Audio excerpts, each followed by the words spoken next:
So for years, polygamous marriages have emphasized duty as the foundation. But does that really leave room for love? Exactly. In this episode of Sister Wives, we're asking, is doing your duty enough to keep a marriage together in a religious setup like this, or is something missing? And what happens if you lose your faith in that religion? Does the marriage fall apart if the belief system it's built on crumbles? That's the big question. Does love even matter when the focus is on religious obligation? And can a marriage survive if the faith that once held it together is gone? We're diving deep into Kody's relationships to see what they reveal about faith, duty, and love. Welcome back, everyone. My name is Sam. And I'm Melissa. I was raised in a family with 4 moms and 35 kids. We were members of the F-LDS Church, which is a polygamous church run by their prophet Warren Jeffs, who is now serving a life sentence in prison. I was raised mainstream LDS in Utah. Sam and I have been married for 10 years and have 2 awesome kiddos. Yes, we do. We want to quickly thank all of our donors, YouTube members, patrons on Patreon, and all of our wonderful subscribers. We have a goal of reaching 100,000 subscribers by the end of this year. So if you haven't already, please don't forget to like and subscribe. We're getting so close, you guys. We can't even believe it. Thank you all so much for subscribing. Yes, today we are back with Sister Wives. It is episode 6.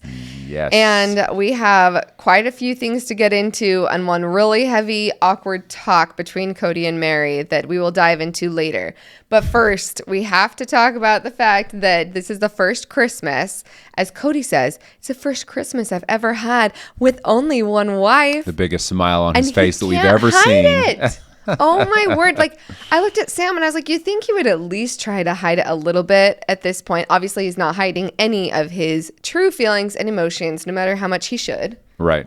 He is definitely completely switched from even attempting to pretend that he loved any of these other women, and is just saying, yes, I wish that they had never been in my life, which is such a just negative thing to say to a person, let alone the kids that you had with those people. Yeah.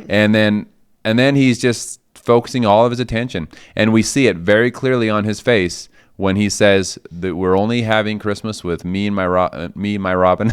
Yeah. And my kids. Yep. With her. And he just, the smile on his face, he was giddy happy. And just wow. Yeah, everybody else's Christmases, everyone seems to be fine.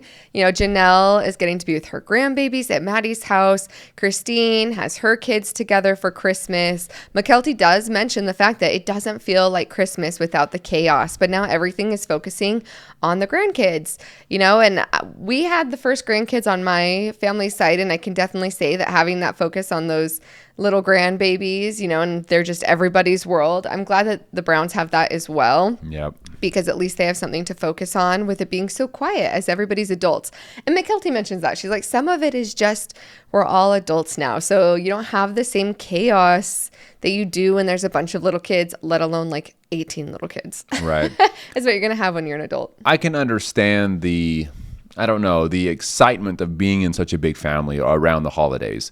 And I can speak of from experience over Thanksgiving, because we did celebrate Thanksgiving when I was a kid, before Warren Jeffs came in and said, fun is bad, take away fun and throw it in the trash. So enjoying Thanksgiving was something that was just a huge event that we look forward to. I specifically look forward to every year, seeing all of those cousins around, seeing all this big extended family, a layout of 50 pies, and just, it was a lot of fun to be together as a big family. So I imagine in some way they are missing that big family get together and all of that fun and the chaos that it was. And now going to something so much more quiet, it's got to be a little bit strange for them. I will say, though, they probably don't miss the drama that came along with, a polygamous family, especially when the husband is clearly not giving as much attention to the other wives. Yeah. The one part, though, that broke my heart this Christmas, same as Thanksgiving, and I just looked at Sam, I was like, why is Mary always completely alone? Okay, first of all, where's Mary's child? Yes. I didn't look it up. I know I could find that answer online. I love asking you guys so much more. You have all the answers. You have all the answers. So I just feel like we have our own little forum here. But why is Mary always constantly alone? Thanksgiving, she is sick and alone in Flagstaff. Christmas, she goes and visits a couple friends that she's there with. But my heart just felt so sad for her because, put into perspective a second, let's all step into Mary's shoes. She grew up in a polygamous family. She got married with the intention of being a polygamous wife.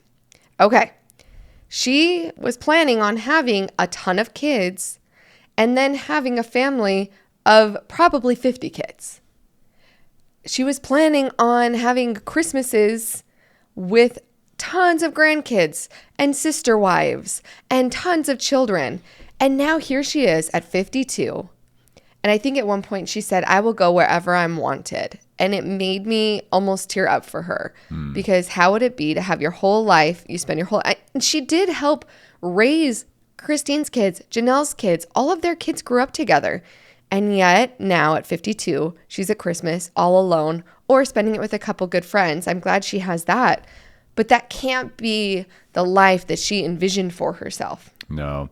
And we know that she's not perfect. She says that over and over again. She's like, it's not completely everyone else's fault, which is pretty amazing that she would admit that. So, you know, she will be the first one to say, but you don't hear everybody, all of the kids and the other wives bashing on Mary as though she did all of these awful things or something. So there's just something missing there that we're wondering, where is everyone? Why is Mary all alone? Yeah, it just makes me sad for her. And yeah, Mary's not perfect. Neither are any of the other women, though. No. Christine's not perfect. Janelle's not perfect. Nobody else is perfect. And yet, you know, Janelle and Christine obviously have this relationship where they're trying to be sister wives. Mary's not a part of that, but it also just makes me sad that somehow there's a disconnect between Mary and the other kids as well. Right? Janelle and Christine's children, even when Janelle and Christine aren't together, are still mingling together. I don't know. It just made me really sad to see because I just took a second and thought that could not be anything like what she envisioned for her life. And to be starting over fresh at 52 and being like, this isn't what I pictured, and she's going to have to completely repaint a picture in every way. Like, at least Christine and Janelle still have their kids. They have grandkids to go spend Christmas with. And I don't know. Hopefully, Mary still, maybe she was getting to be with her child, and we just didn't see that. Didn't show maybe that. they didn't want it on camera. I don't know. I really, really hope that for her. I hope they still have a good relationship. Yeah. And we do know that a lot of the children are growing up. Most of them are adults now. They have their own lives, you know, so that does tend to happen, especially in a family so big that, you know, there becomes these separations. Obviously, it's a lot more extreme in the Brown family. But speaking of people missing, where's Dayton? He also wasn't there for Christmas. Where is he in this perfect little family of Robin and Kody? I don't know. It's definitely interesting to see. Like, and obviously we know some of the kids, as they become adults, they can choose to not be part of the show. True. So which kids are choosing that? Which kids are just being left out? And yeah, we'll see. The next big topic in this episode was about Christine. She talks about dating. She talks about hiring a matchmaker. She is all in for finding a true love. And it seems like she did with David and David Woolley. So when they first said his whole name, Sam and I looked at each other because Woolleys are who started the FLDS. Right. There were Woolleys in the Council of Friends, starting all of the polygamous groups that are from mainstream Mormonism. And so I did tell Sam that he needed to look up and share whether or not there's connection there, because his name, there's got to be. Well, what I do know is that Wooley's, and specifically Lauren Woolley, was a huge part of the break off from the mainstream LDS church into what are all of the not all, but most of the fundamentalist churches, at least the big ones today. Lauren Woolley had a big part of that. Now, there are a ton of theories out there about his father, John Woolley, because in our family, on our wall, we had the line of prophets, and it went Joseph Smith, Brigham Young, John Taylor, John Woolley, Lauren Woolley, John Y. Barlow, Leroy Johnson, Reuben Jeffs, and then Warren Jeffs. So that being said, in our line of prophets, John Woolley was the prophet following John Taylor, meaning that he was the one that kind of started the breakoff, because the mainstream LDS church will also say that John Woolley is a prophet, but then they go a different direction after that. We don't say John Woolley's the main prophet in the mainstream. No. John Taylor. John Taylor. Did I say John Woolley? You did. John Taylor is a prophet in the mainstream, and then they do not say John Woolley is. No, then we say Wilford Woodruff. Right. So in the FLDS, we would say that John Woolley was the one that kind of started all of this. Now, there are a ton of people out there that say, no. It was John Woolley's son, Lauren Woolley, that actually started it, and then he just claimed that his father was also a prophet. So there's all sorts of theories out there, but point being, they are Woolleys. And David Woolley is a Woolley. So who is David Woolley, and what is his relationship? From what I can find, he is not a direct descendant of either of these Woolleys that started the fundamentalist churches.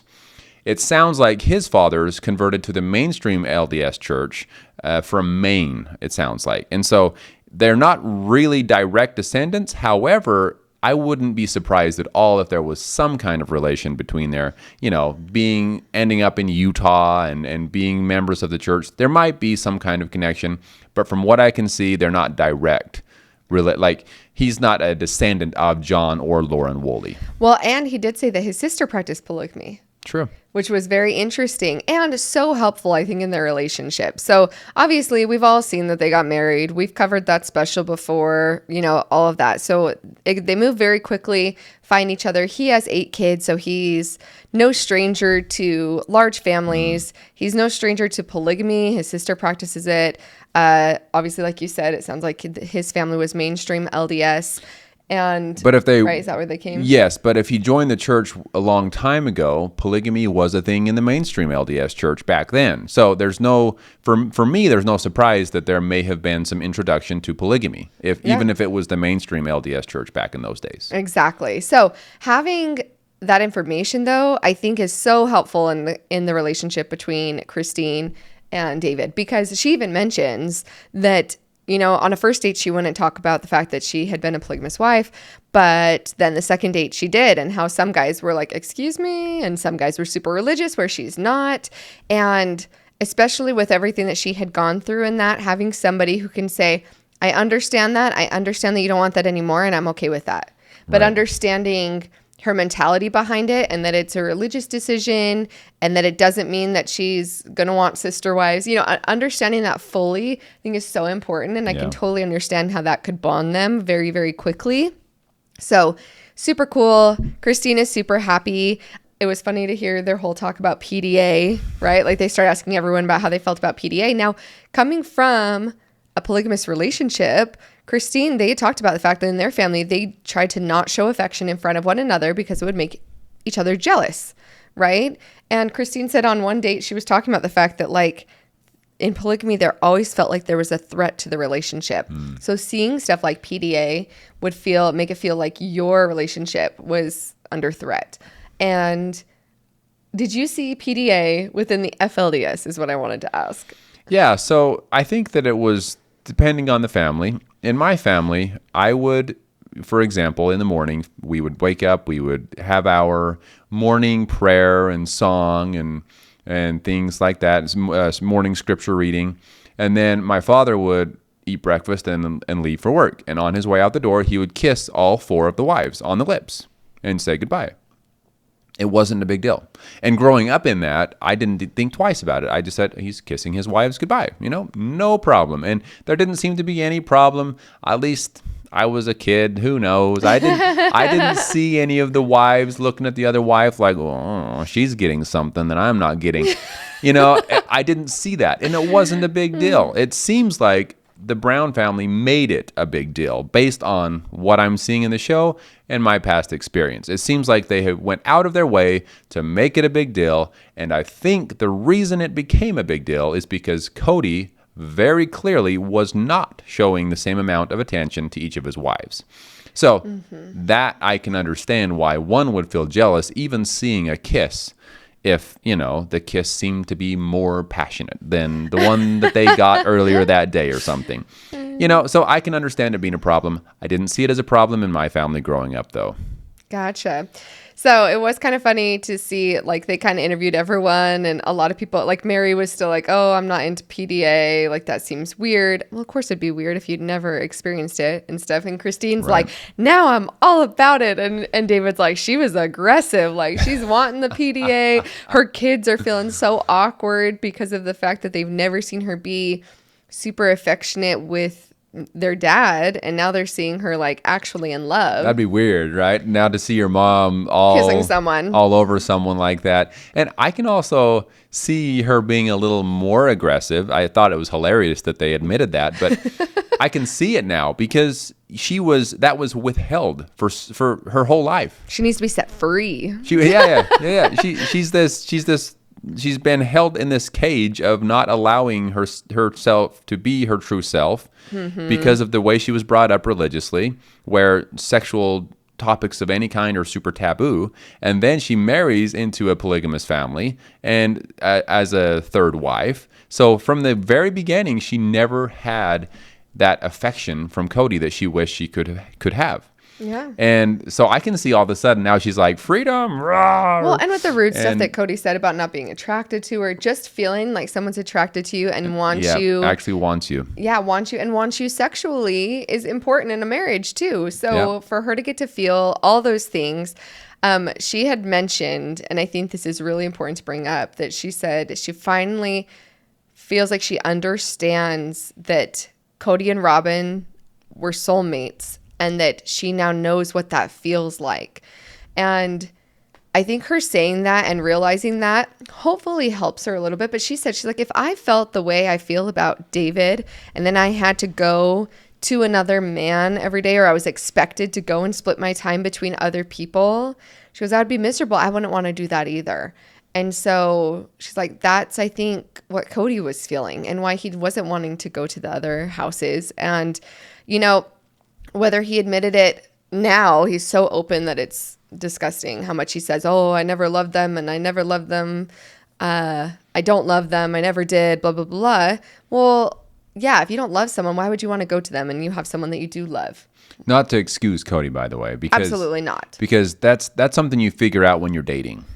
You don't go marry a bunch of people and then say, well, finally married the right one. And I'm going to dump all the rest of you and all the children that go along with it. Marriage is a different thing, and he has kids with all of these other women that he married. So there is no excusing Kody here. No, absolutely not. But I'm glad that Christine is now able to. It helps her. Yes, it's definitely going to be able to help her. And I'm glad that she has that feeling and gets to see what it feels like to have a soulmate. So happy for her. It is crazy how quickly they moved. I mean, and this is coming from us that we got married very quickly, but he seems like a great guy. And so I'm very happy for her. How long did they date? Well, they kind of gave hints at like the next episode. So when they got married in January, because we try so hard to not follow every little detail that's happening, like in the tabloids and magazines and stuff, we try to keep fresh eyes on the episodes. So when we saw that she got married and there was a TV special, we watched that, and I just assumed they had been dating a while. But it sounds like they started dating like the beginning of December, and they got married in January, is what sounds like is coming up. I mean, when you know, you know. That beats us. You know? So, you know. Anyway, I'm happy they're happy. We've all seen in season 18 at the end, the wedding special and all of that. So we know what's coming here. But either way, it's nice to see more details on that journey for them. Yes. The real question here, are Kody and Robin soulmates, or is it Robin's fault that Kody loves her? We're moving on to the conversation with Mary, aren't we? We are, because this is the main topic that we have to go into. The most awkward conversation between Kody and Mary that is 100% producer's choice. Like, there is no way they were naturally going to have this conversation. It was so forced. They had already had the conversation with him and Robin and Mary together. It was very clear they weren't going to be a couple anymore. I think at this point, it sounded like they had already gotten their release. And Cody's like, I need to go talk to her and make sure I fully understand where we're at in our relationship. She went and got a marriage release from you spiritually. You haven't lived together, been together in years. You said you don't love her. It's all very clear. And Mary just sat there like confused, like, well, he even it's said, already done. We'll get into the detail and some of the things that really stood out to us in this conversation, but he said in this conversation that well, I don't know if it was an interview later or did he say this to her, where he's like, I don't know why, but I feel sad to see her go or to see you go. I don't remember if he was talking to her, but after everything, he's like, I finally like you again. After everything that he put her through, and then wanting her out of his life and saying, I wish that I never married her, over and over and over again. Now he's at the moment where she's saying, okay, I'm done, and walking away. And then he has the audacity, in his own words, the vulgarity, to say that, this is kind of sad to see you go. I hope someday she calls me and just shares exciting things in her life. Excuse me. And when she had to actually say out loud, this is what I think happened, because he did get defensive. I forgot to write this in my notes, but I'm remembering now. He mentioned that he was trying to clarify whether or not she was coming for Christmas. And he's like, Kody, and she told him, Kody, I'm not going to do that. I'm not going to come to Christmas. And he said, well, I have a wife who feels like Mary's still family. And when Mary was like, yeah, I get that you're going to want to figure that out for her. And he was like, you don't think I have my own mind? You really think that I'm just following what my wife wants from me? And she's like, that's not even what I said. Like, he's so defensive because he recognizes that, I wonder, it might have been producers, it might have been Robin. Please go have a talk with Mary and let her know she's still part of the family and that we want to see her for Christmas. It could have been Robin. It could have been Robin. Because here's the thing. Let us know in the comments. Do you think it was Robin or do you think it was the producers who led on this super awkward conversation? I assumed it was the producers, but Robin is very good at getting her way.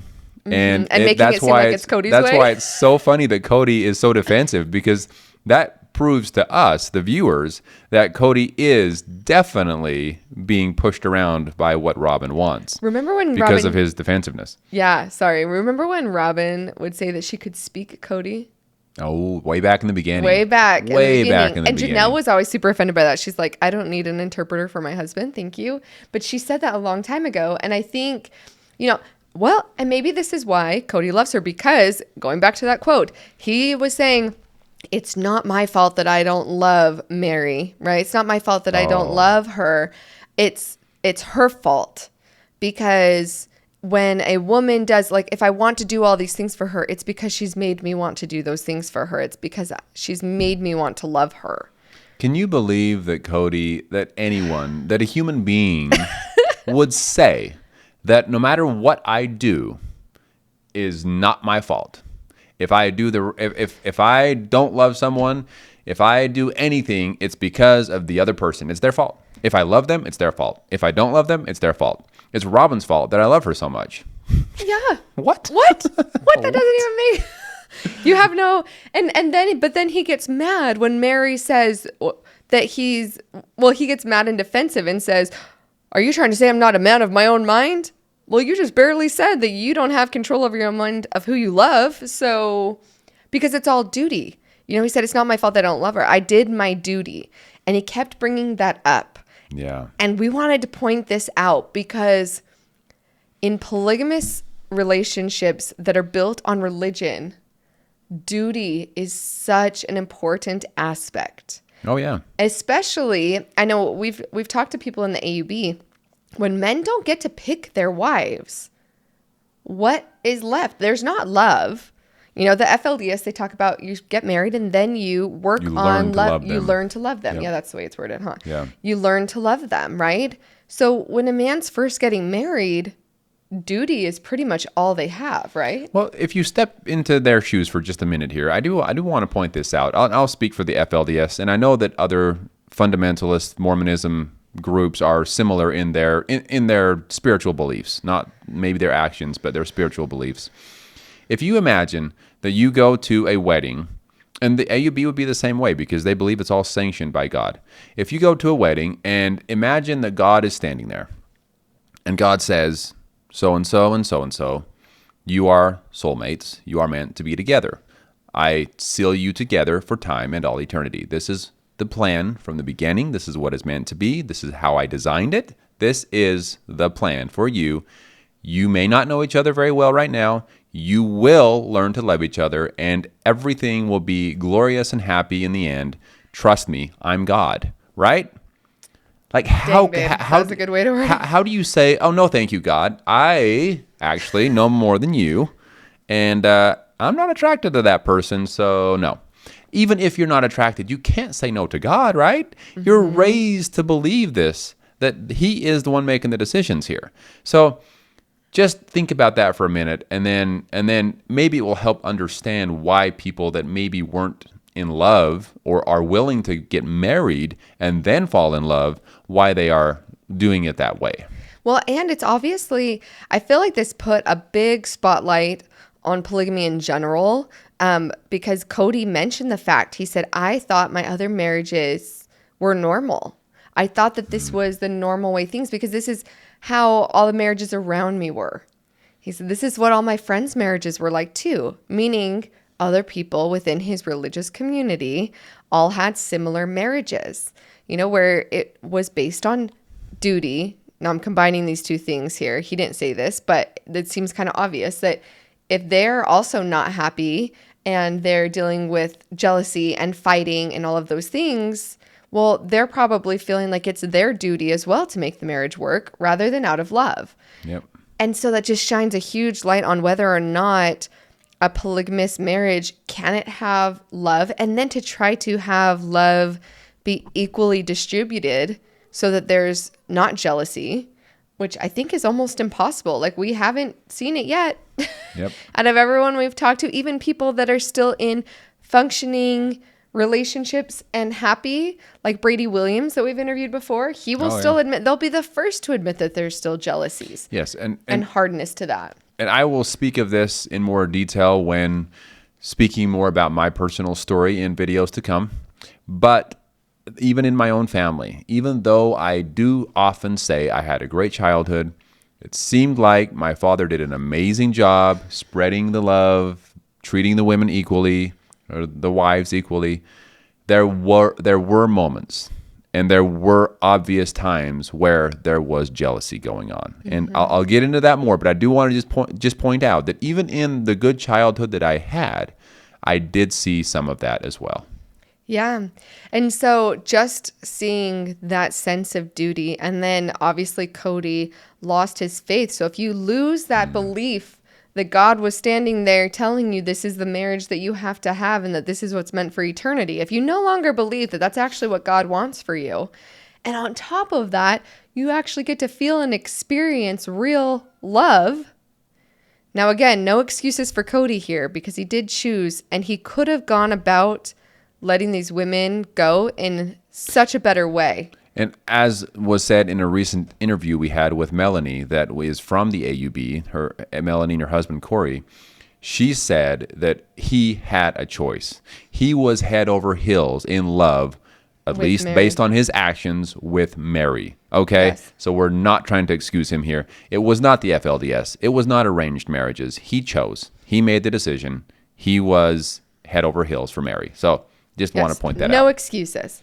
But when you lose that God's the one who told you that that's supposed to be a marriage, and you lose that authority figure in your belief system, and you add that you actually fall in love with one of your wives, I can see where Kody ends up where he is. Now, again, all of his actions, not excusable. He should have gone about it completely differently.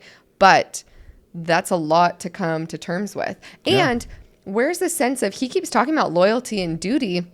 In any marriage, there is certain aspects of, I don't like the word duty, but there's responsibility, right? If you're making a commitment to someone, there's certain duties and responsibilities that you have to one another, to love, to have, to hold, in sickness and in health. There's reasons why all of those are put into wedding vows, right? Yeah. And so there's a certain amount of that that's healthy in a relationship, feeling like you do have loyalty between each other, that you're going to have each other's backs, is something else that's important in relationships. Yeah. Just when I thought that this whole episode was going to go through without Kody saying anything. We even, like, for the first bit of maybe the first half of the episode, before the conversation with Mary started, Kody came on camera and said a couple things, and we were like, oh, okay, no, I can understand that, yeah. And we were hoping so much that this would be the one episode that Kody just didn't say anything like he did in the conversation. But then again, what would we have to talk about if Kody wasn't saying all these crazy things? Yeah, exactly. But yes, duty is a huge word that he uses. I think that there is, like you said, I don't love the word duty, but there is, if you want to call it that, that's what he's using. There is a duty in every marriage to love each other and to choose each other and to protect and to love. And I don't know. I feel for me, it's a desire because I love you. Yeah. It's a desire. I want to do this. I wouldn't consider it a duty. It's more of I wake up every morning and it's the first thing on my mind. You know, my wife and my kids. It's so easy. It's so easy. Is it my fault? And it's all your fault that I love you. No. So, yeah, I can understand maybe if you want to use that word, but once again, it seems that he was doing it, or at least now it has become that he was only doing it out of responsibility and duty, not out of love at all. Yep, which leads us into our weekly question for all of you beautiful people, and that is, can duties in a marriage be positive? Or when something becomes a duty, instead of, like you were saying, where you want to do it, when something becomes a duty, then does it instantly make a relationship toxic? So let us know in the comments below what you think about duty. We need to come up with a different word. Every time I say it, I don't know, maybe now it's just Kody has that negative. Because he said it now. Because he said it, now it's negative in my mind. Yeah. But let us know what you think. Thank you all so much for being here with us again. We look forward to talking with you soon. We'll talk to y'all soon.